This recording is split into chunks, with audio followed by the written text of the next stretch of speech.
Uh, uh, 15 seconds? What the fuck? Do the thing. Holy ass crackers! Hey everyone, it's me, Grant, the movie and TV guy. Welcome to Raise on Popcorn with Grant, everybody. It's been a bit. It's been almost a week since our last review, which is insane. I can't believe. I did start the Imaginary. I have not had a chance to finish it yet. I'm going to try to because I had to stop it early on. I'm going to try to get that review out to you sometime this weekend, at some point. So we will. I was intrigued. I want to see where it goes. Anyway, but yeah, sorry about my dogs. We are back, and we are here to talk about a movie. Movies and TV. That's what we do here on Raised on Popcorn with Grant. With me, Grant, the movie and TV guy, and that movie is Longlegs. Ooh, Longlegs is got it here. Is a new horror thriller. It is written and directed by Osgood Perkins, who is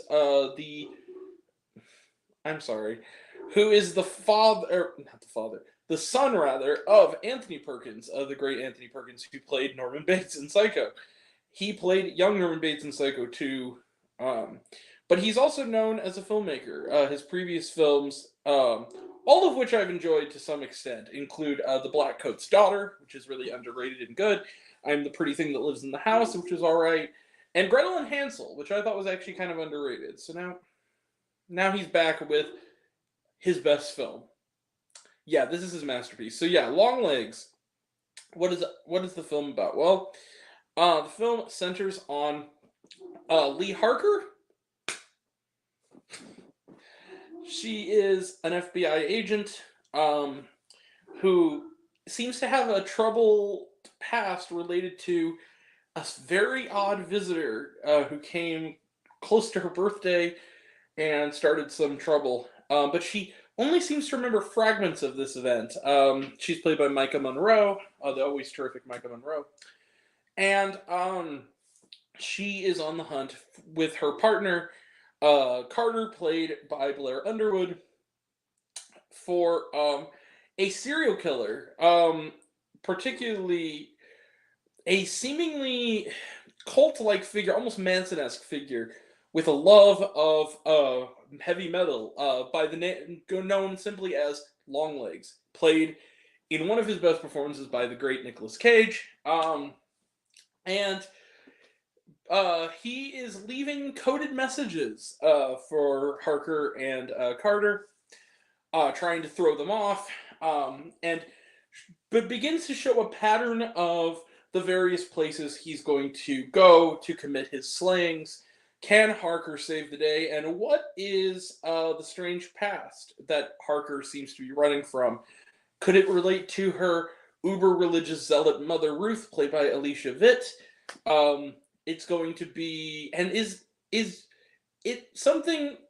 Is it an actual normal hunt for a serial killer, or is there something a little more supernatural going on? That's what I will say. Let the mayhem begin. So, Longlegs is...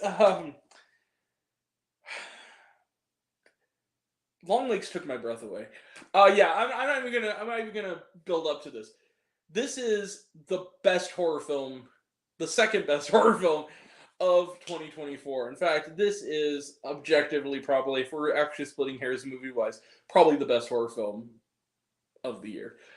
I loved Longlegs. I absolutely loved Longlegs. This actually scared me. It is really, anybody who knows this channel knows that it is very hard to freak me out. I see everything. I've become jaded to these kinds of horror films.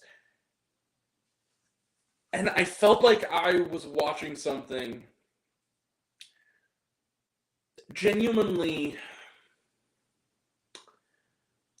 I didn't feel like I was watching a movie after a while. I felt like I was watching evil incarnate play over the screen. Osgood Perkins is so incredible at framing this movie. Every shot, there's one shot particularly that's shot what seems to be 16 millimeter, like a letterboxing ratio, involving a killing that happens that is so effectively framed. It's not a jump scare. There's no pyrotechnics. It is just really effective. There's a nice streak of dark humor going through this, particularly provided by Blair Underwood, who is very good as Carter. Alicia Vitt is also quite good as Harker's mother.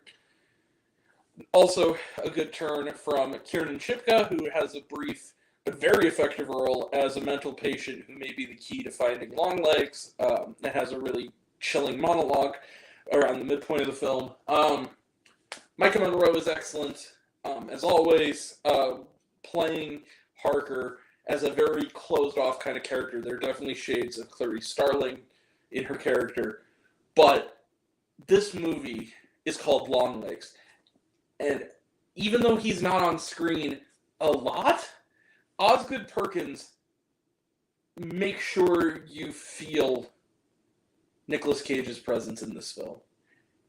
He is terrifying and funny and terrifying. He has the same effect in this movie as Heath Ledger's Joker had on The Dark Knight, in the sense that even when he's off screen, he's so good that you feel his presence in every frame without him. It's such a creepy performance, and it's such an effective performance, and he's unrecognizable. The makeup department on this movie is phenomenal, and there's one sequence particularly. There's an interrogation sequence in which Cage is literally talking almost directly, almost breaking the fourth wall, essentially, because it's just his face in this sort of crazed monologue, and it is one of the creepiest things I've seen in a long time. I loved this movie. I loved Longlegs. I'm actually trying to get some friends to go see it again on Saturday. This is a chilling film that genuinely, it's sort of like if you took Sound for the Lambs and crossed it with the coolest heavy metal rock song ever. And that is this movie. It is chilling and frightening and incredible. It is Osgood Perkins' masterpiece. I love this film. It's one of the very best films of the year. And I'm going to give Longlegs, yeah, you see it. Bang, 5 out of 5 stars plus for Longlegs. This is absolutely spectacular.